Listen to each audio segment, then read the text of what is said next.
Kona, ou fwa! Pou chef de gen ane 2020 sa, kona vi nou kaze tout! Ou fwa kona! Pati 4 ou fwa kona, ou fwa! Ou bel pou chef de gen!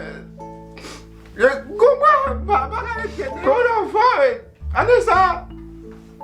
Sou ka kaze poche mariage men, ou fwa kona, ou fwa kona,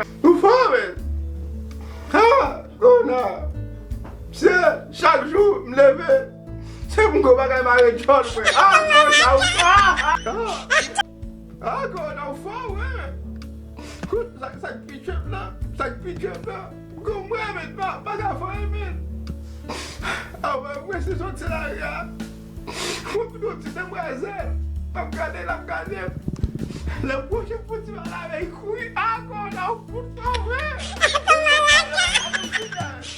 mwen bagay sa mi semen, mwen pala mi se kwa ven, mi se tout si spek, kona, ou fwa kona, debi mwen, ou fwa tout le moun kono, ou fwa mile kona, debi mwen, ou kreze pou yon tiket da yon pou mwen mwen, ou son filosofi kona, ou son filosofi men, ou son mwen, kona, se, mwen m'achete bak mwen pou madem mwen, pou marye, mwen ka marye, kona, ou son malfekte, kona, ou fe pepl ap soufri, kona, ou son nom nan Moïse, debi mwen, ou fe expo kite kona, ou son nan atwe kona, ou fwa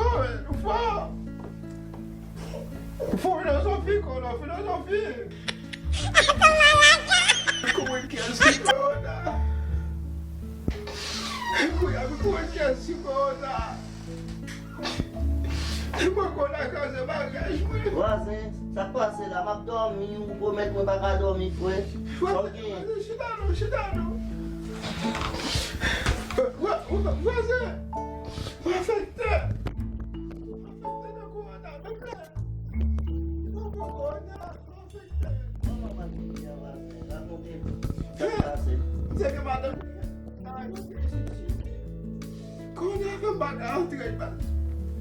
Wazen, sa pa avanse, mwen menm ki gen entre madem mwen Brazil.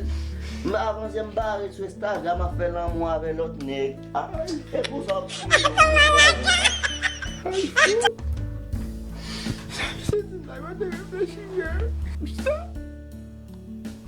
la vie fuck ça qui a cela chaque tour ou chaque jour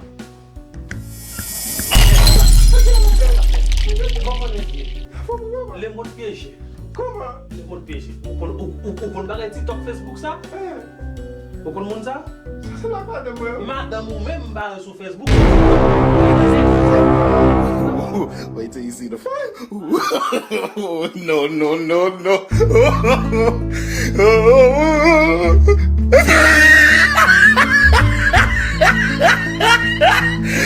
Look at the top of his head. Look at his lips.